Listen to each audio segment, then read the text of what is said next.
헌법재판관, 법무부 장관, 검찰총장, 대한변협회장 등 1,004명의 전 현직 법조인 및 교수님들께서 사법부의 독립과 상권 분립의 헌법 질서를 파괴하는 민주당 이재명 범죄 세력의 만행을 규탄하는 시국선언을 대법원 앞에서 발표했습니다.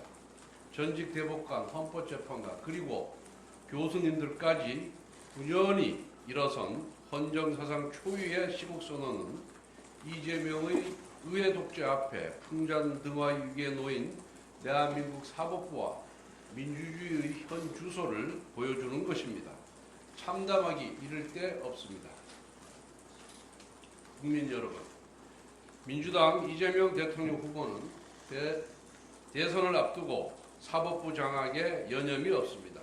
어제 민주당은 비법조인의 대법관 임명, 대법관 100명 증언 등 일부 논란의 입법을 처리하기로 했지만 대법관 30명 증언, 대법원장 특검법, 대통령 재판중지법, 허위사실 공표죄 폐지 등 대부분의 총통 독재 입법은 포기하지 않았습니다. 그야말로 눈 가리고 아웅에 불과합니다. 이재명 범죄 세력이 총통 독재 입법에 몰두하는 근본적인 원인은 바로 이재명 후보 그 자체에 있습니다. 이재명 후보는 대통령에 당선되더라도 본인의 재판을 무력화하지 않으면 대통령의 임기를 마칠 수 없기 때문입니다. 이재명 후보는 대법원에서 공직선거법 위반 사건에 대한 유죄 취지의 파기환송 판결을 받았습니다. 유죄 취지 파기환송은 곧 유죄 확정입니다. 1심 판결문의 논리가 대법원에서 모두 인정되었기 때문에 징역형 또는 최소한 벌금 100만 원 이상의 중형이 불가피합니다. 공직선거법 위반 사건은 쟁점이 매우 간단하기 때문에 아마 두세 달 안에 금방 결론이 날 가능성이 높습니다. 즉 이재명 후보가 대통령이 된다 하더라도 금방 유죄가 확정되어 대통령직을 박탈당하고 또다시 조기 대선을 치러야 하는 상황이 오게 됩니다. 게다가 이재명 후보는 위중교사죄 2심, 대장동, 백현동, 미래신도시, 성남FC 사건, 대북 불법 송금, 법화유형 사건까지 재판이 진행 중입니다. 만약 이재명 후보가 대통령이 되어서 대통령직을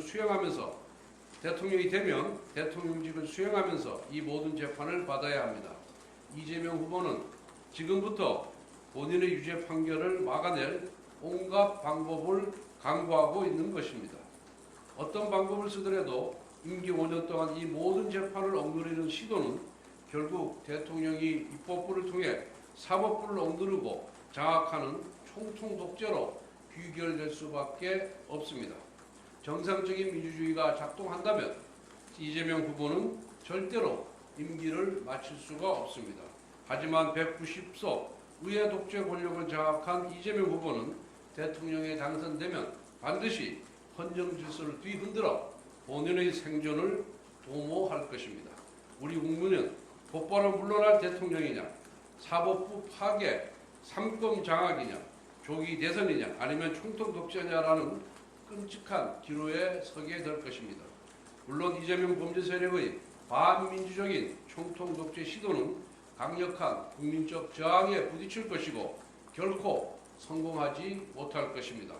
하지만 그에 수반되는 국가적 혼란과 사법적 불확실성은 우리 국민으로 하여금 막대한 사회적 비용을 치르게 할 것입니다. 존경하는 국민 여러분, 지난 3년간 이재명 후보는 의회 권력을 개인의 사고 리스크를 방어하는 방탄도구로 사용했습니다. 이제 이재명 후보가 대통령이 되면 입법부뿐만 아니라 행정부까지 본인의 방탄도구로 사용하고 사법부마저 장악하려 들고자 할 것입니다. 이재명 의회 독재의 유일한 저장치였던 대통령 제2호권이 사라지면서 대한민국의 헌법 질서는 무너지고 극심한 혼란이 우리 사회를 뒤덮을 것입니다. 이 모든 국가적 혼란을 예방할 방법은 단 하나, 이재명 후보의 낙선입니다. 국가적 소용돌이를 방지하는 유일한 길입니다. 대법관의 수를 늘려 사법부를 파기한 베네수엘라의 현실이 대한민국의 내일이 되어서는 절대 안 됩니다. 6월 3일 기호 2번 김문수 후보로 이재명 범죄 세력의 총통 독재를 막고 나라를 혼란에서 구해 주십시오. 감사합니다.